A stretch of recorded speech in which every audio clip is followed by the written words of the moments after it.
बिस्मिल्लाहिर्रहमानिर्रहीम।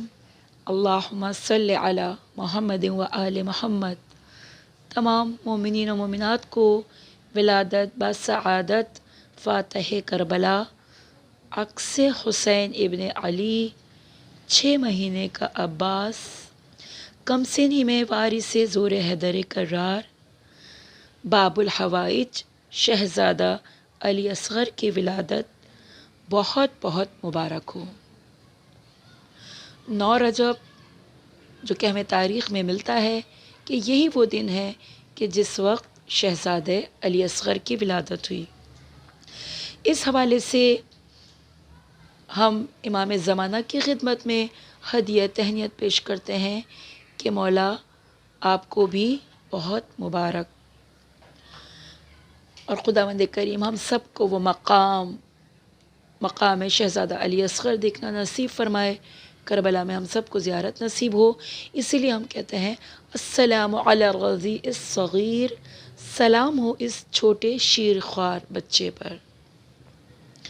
आज के दिन के हवाले से यानी 9 रजब के हवाले से या शब 9 रजब आपके सामने एक अमल बयान करने जा रही हूँ, खुसूसियत के साथ। जो लोग औलाद के लिए अगर परेशान हैं उनके लिए, बहरहाल किसी भी काम के लिए अगर आप तवस्सुल करें, बहुत बड़ा तवस्सुल है शहज़ादे अली असगर। कहा जाता है कि अगर आपके वसीले से दुआ मांगी जाए तो कबूल होती है, इसलिए कि आपको बाबुल हवाइज कहते हैं। अगरचे आपकी उम्र शहादत यानी शहादत के वक्त आपकी उम्र जो थी वो कम थी, लेकिन खुदा के नज़दीक आपको ख़ास मकाम हासिल है। इसीलिए अगर हम उनके तवस्सुल से दुआ मांगें, और दुआ मांगने का बेहतरीन दिन शब 9 रजब या 9 रजब, आप ज़रूर जो अमल आपके सामने मैं बयान करने जा रही हूँ इसको पूरा गौर से सुनकर ख़ुद भी सुने और तमाम लोगों को शेयर करें ताकि वो भी इस चीज़ से मुस्तफ़ीद हों, यानी वो भी इस अमल को ज़रूर करें। इसीलिए मरहूम आयतुल्लाह हक़ शनास ने ख्वाब में सैयदुश्शुहदा इमाम हुसैन को देखा और फरमाते हैं, वो कहते हैं कि इमाम मुझसे फरमाते हैं कि ए हक़ शनास, तुम अली असगर से तवस्सुल क्यों नहीं करते? क्या तुम्हारे पास अली असगर जैसी शख्सियत नहीं है?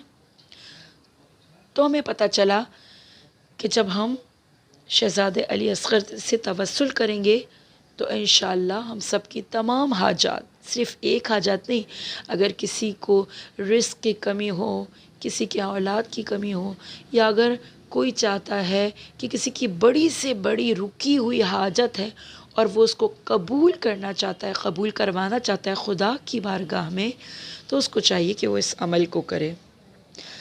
अमल क्या है? बहुत मुख्तसर सा है, बस आपने नेक नियति के साथ अपने क़ल्ब को आपने महसूस करना है उस खुशी के साथ। क्योंकि देखें, जब अहले बैत के घर खुशियाँ होती हैं तो रिवायत में मिलता है कि अहले बैत के घर से ईदियाँ तक़सीम होती थी। तो आज जब अहले बैत के घर खुशी है, आप सब लोगों ने यही दुआ मांगनी है कि मौला हज़रत अली असगर के सदक़े में हमें भी वो ईदी दें जिस तरह आप लोगों को दिया करते थे।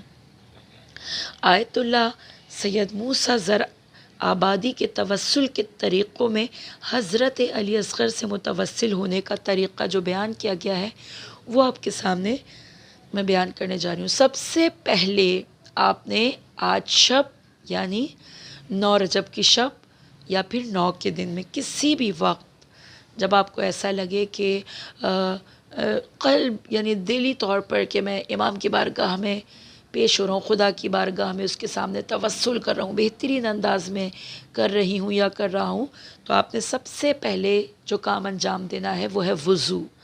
आपने वज़ू करना है और वज़ू करके आपने अपनी जानमाज़ को बिछाकर इस्तग़फ़ार करना है। अच्छा, इस्तग़फ़ार, क्योंकि जब अक्सर व बेशतर आपने सुना है और हम भी बताते हैं कि इंसान जितना इस्तग़फ़ार करेगा इतना जब आपके गुनाह कम होते जाएंगे तो आपकी दुआएं कबूल होती जाएंगी। अब जितना हो सके आप इस्तग़फ़ार करेंगे, इस्तग़फ़ार की तस्बीहात पढ़ेंगे और फिर उसके बाद آپ نے 2 رکعت نماز توسل حضرت علی اصغر قربتاً اللہ کی نیت سے انجام دینی ہے، بالکل اسی طریقے سے جیسے آپ فجر کی نماز پڑھتے ہیں۔ آپ سے کا بہت مختصر عمل ہے مگر بہت مجرب دعاؤں کی قبولیت کے لیے۔ اور جب آپ نماز تمام کریں، نماز مکمل ہو جائے، تو آپ نے 500 ٹائمز 500 مرتبہ پورے خلوص قلب سے صلوات پڑھنی ہے۔ یعنی اگر دیکھا جائے تو 5 تسبیحات صلوات کی پڑھیں اور ہدیہ کریں باب الحوائج علی اصغر کی بارگاہ میں۔ فرماتے ہیں کہ جب میں نے توسل کیا تو بہت سے جو رکے ہوئے کام تھے وہ سب انجام پا گئے، یعنی بہترین طور پر میری دعائیں قبول ہو گئیں۔ تو انشاءاللہ تمام لوگوں سے میری گزارش یہ ہے کہ وہ آج کے دن یعنی آج کی رات اور کل کے دن کو بہت ہی امپورٹنٹ دن سمجھ کر اس عمل کو ضرور بجا لائیں، اور انشاءاللہ بہت بڑا توسل ہے، بہت بڑا وسیلہ ہے باب الحوائج علی اصغر کا۔ تو انشاءاللہ جب ہم اس توسل کو کریں گے خدا کی بارگاہ میں، تو خدا وند کریم ہماری اس عبادت کو بھی قبول کرے گا اور دعاؤں کو بھی پوری کرے گا۔ انشاءاللہ تمام لوگ اس کو سنیں اور آگے بھی ضرور شیئر کیجیے۔